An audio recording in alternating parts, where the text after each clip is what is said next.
कि राम जी से पूछे और जनकपुर की नारी बताए दे बबुआ लोगवा दे काहे गारी बताए दे बबुआ।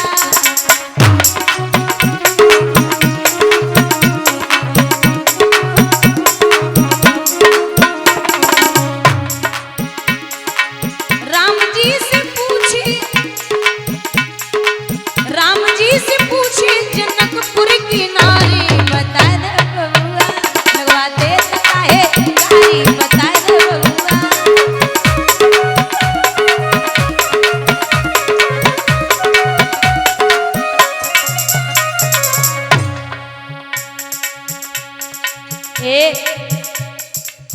राजा दशरथ ने कीनी होशियारी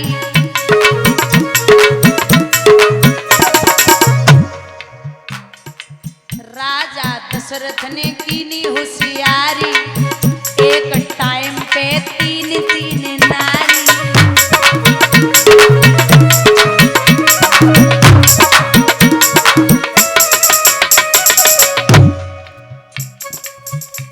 माताओं एक बात तो है तुम मतलब अपने मन की योग है पूरी पंडाल इधर खाली है पूरी इधर खाली लेकिन उन्हें बीच में ही बैठना है।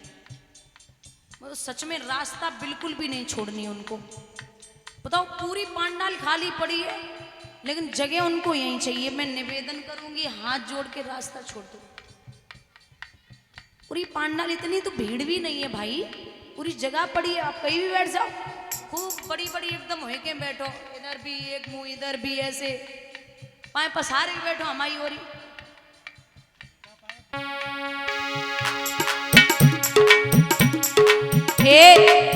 राजा दशरथ ने कीनी होशियारी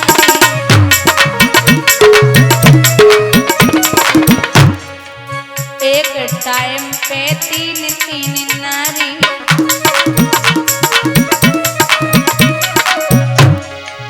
एक भाई गोर काए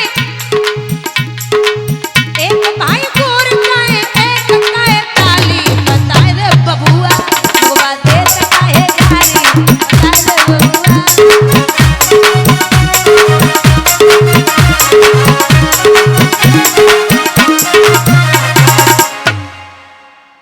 आपस में बातें हो रही और तब तक परशुराम लेके धनुष आए गए। जो धनुष को लेके आए भैया उस जनक की सभा में परशुराम जी ने धनुष को टूटा हुआ देखा।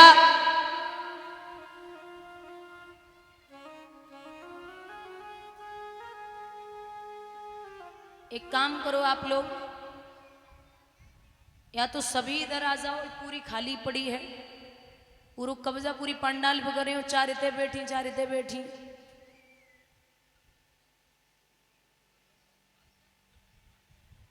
पूरी खाली पड़ी वे कहूँ सुनती हो तब तो वे अपने होने की सुनती ना तो भाई सुनेगा।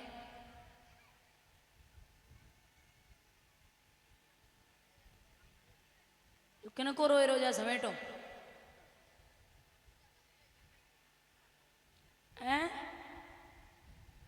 परशुराम जी ने धनुष को टूटा हुआ देखा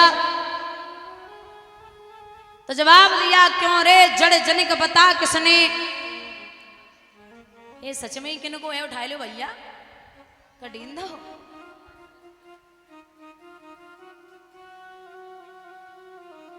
क्यों रे जड़ जनिक बता किसने ये शिव धनु तोड़ा है किसने सन्मुखला ऐसे पाजी को ऐसा अपराध किया किसने।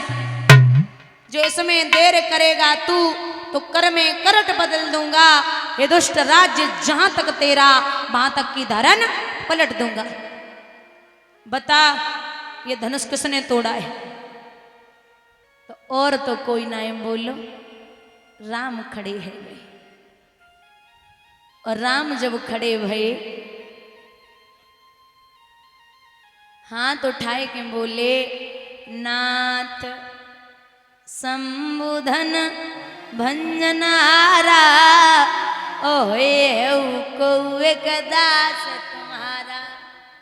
जिसने ये धनुष तोड़ा होगा वो आपका कोई दास होगा।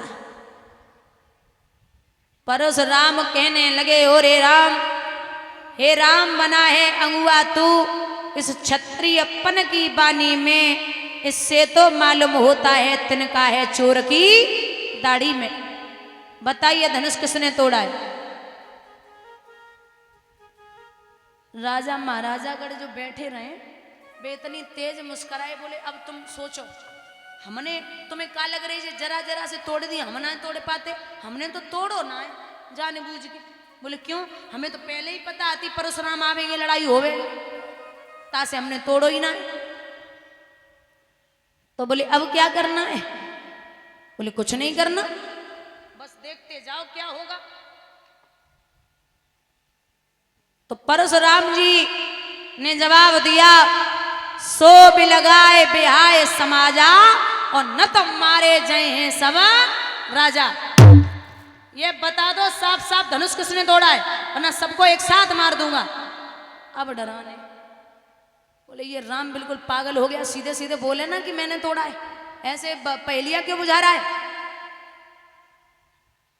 राम बेचारे हाथ जोड़े खड़े। तो लखन ने जवाब दो कि काय को बाबरे बने हो। एक बात सुनो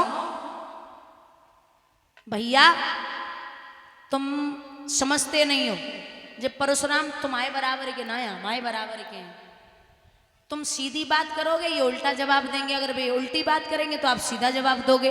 तो इसलिए हमारी न की थोड़ी सी है जान दो, तो आप कर लो। तो जवाब दिया परशुराम जी,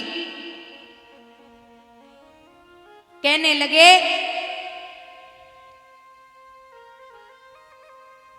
कि अब तू कौन है? बोले मैं लखन, अपने भैया का छोटा भाई। परशुराम बोले मुझे जानता है? जवाब दिया मैं आपको भी जानता, आपके परिवार को भी जानता, मैं सबको जानता हूं। बोले ठीक है, अच्छी बात है जानते हो तो,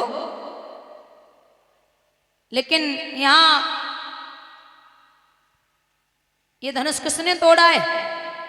लखन बोले तुम्हें दर्द क्यों हो रहा है? छुअत चाप रघुपत है न दोषु और मुनि विन काज करो कपिरोसु। वर्षों पुराना धनुष भैया ने छुआ, टूट गया, क्यों गुस्सा कर रही हो? बोले तो परशुराम कहने लगे कि तू शायद मुझे नहीं जानता। यहां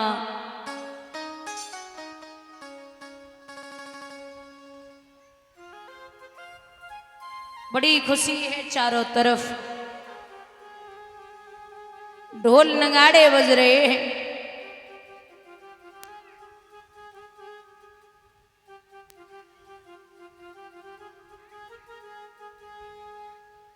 रानी कैकेयी ने कहा महाराज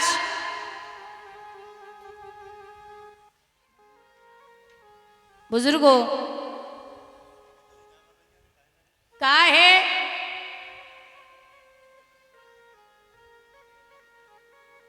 कि मेरे दो वरदान मुझे दे दो, मांग लो।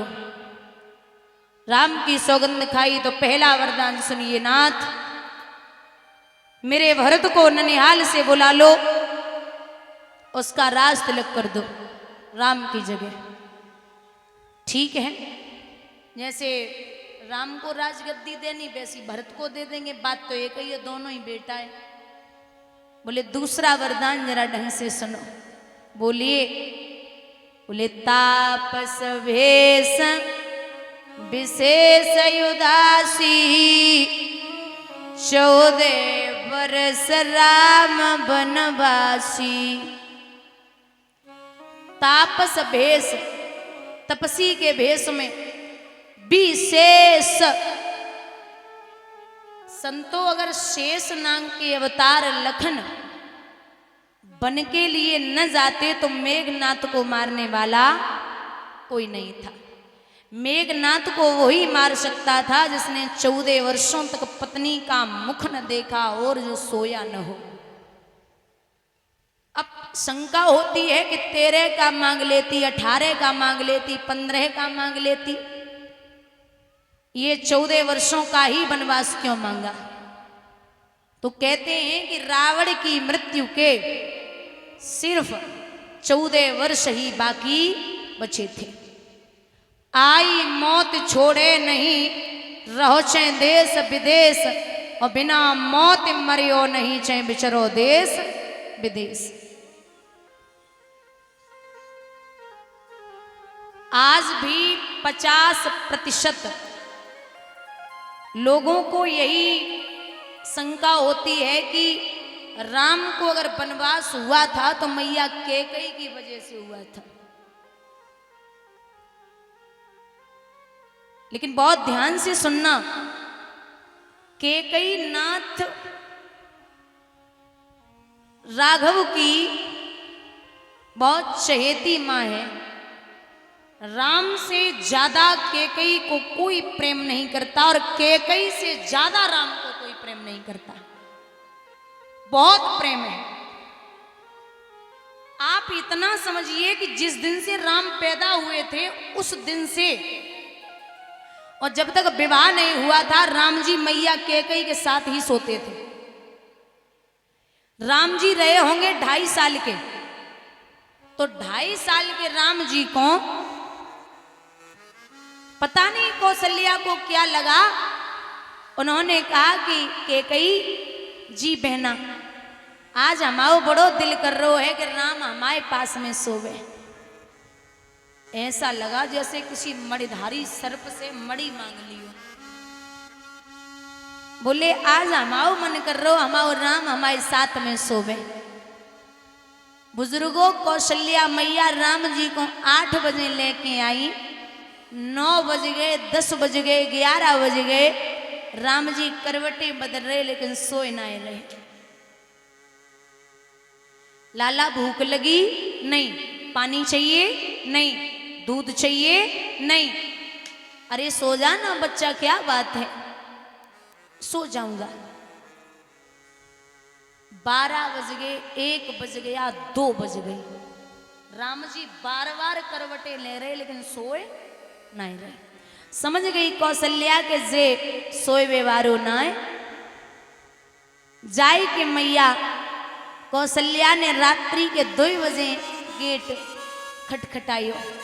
अरे यो कैकेयी एकदम सिसकी की आवाज बाहर तक जा रही थी, रो रही थी मैया। अरे यो कैकेयी, ये ले, ये तेरा राम मेरे साथ नहीं सोएगा, इसे सुला ले।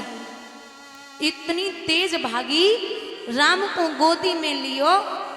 विद्वान ऐसा कहते हैं कि जो 8 बजे से 2 बजे तक मैया कौशल्या के पास नहीं सोया, वो मैया कैकेयी के आंचल से लग के 10 मिनट तब हुए जब सो गया। अब समझ गई कैकेयी कि मेरा राम है। कौशल्या मानती है कि इसे कोई भी इतना प्रेम नहीं दे सकता। आप समझिए कैकेयी निंदनीय है या वंदनीय है? राम रहे होंगे 4 साल के। 4 साल के राम को मैया कैकेयी दाल भात खिला रही है। तो राम जी ने 4 चक्कर लगाए और पीछे से नेत्र बंद किए और नेत्र बंद करके पूछा, बोल मां मैं कौन हूं? सो कैकेयी बातें बनाए कि बोली, मोको तो पता है तू हमारा बेटा भरत है। मोको पता है तू हमारा बेटा भरत है। बोले राम ने 4 चक्कर और लगाए और सामने खड़े हो गए। सामने खड़े होके कहा कि ये ले मैया, तू हार गई। मैं तेरा बेटा भरत नहीं, मैं तेरो बड़ो बेटा राम हूं।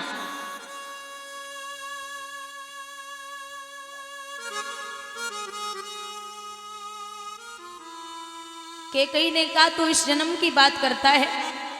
लाला अगर अगले 7 जन्मों तक हमें तुझसे हारना पड़ जाए तो मैं हारने के लिए तैयार हूं। कुछ भी मांग ले, जान भी मांगे वो भी दे दूं। राम बोले सोच ले मैया, इतनी बड़ी बड़ी बातें मत करे। जान के चक्कर में अगर हमने कुछ और मांग लो ना तो तू परेशान है जावेगी। सोच ले। सोच लिया लाला, तू भी क्या याद रखेगा राम? इतना याद रख। राम बोले धीरे धीरे मैया आराम से, कुछ ऐसा न मांग लूं जो तेरा बेटा भरत तुझे कभी मां न बोले। कैकेयी बोली जब तू हमें रोज राम मां बोले तो भरत अगर मां नहीं बोलेगा तो कोई दिक्कत नहीं। दूसरी बात राम जी ने कही सोच ले मैया, ऐसा न हो कि आने वाले समय में लोग तेरे नाम से इतनी नफरत करे कि कोई भी मां अपनी बेटी का नाम कैकेयी न रखे। सोच लिया।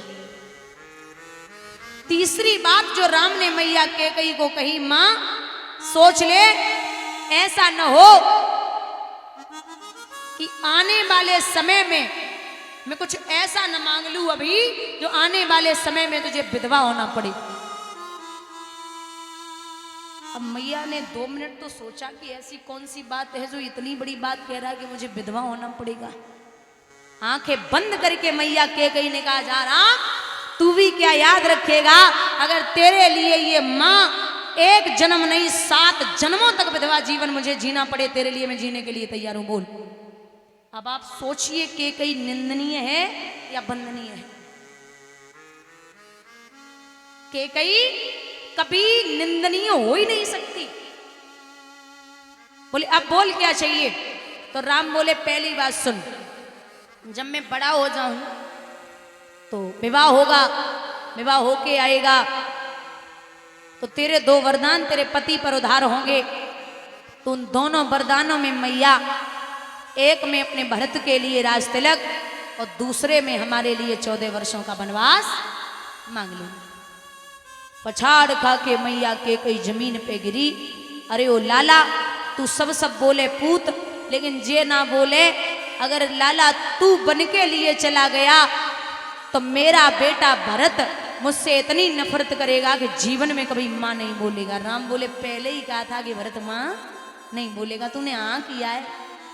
अरे लाला, तू अभी कह रहा है अगर तू बन के लिए चला गया तो आने वाले समय में कोई भी मां अपनी बेटी का नाम कैकेयी नहीं रखेगी और ये बोलेगी कि कैकेयी ने राम को वनवास करा दिया।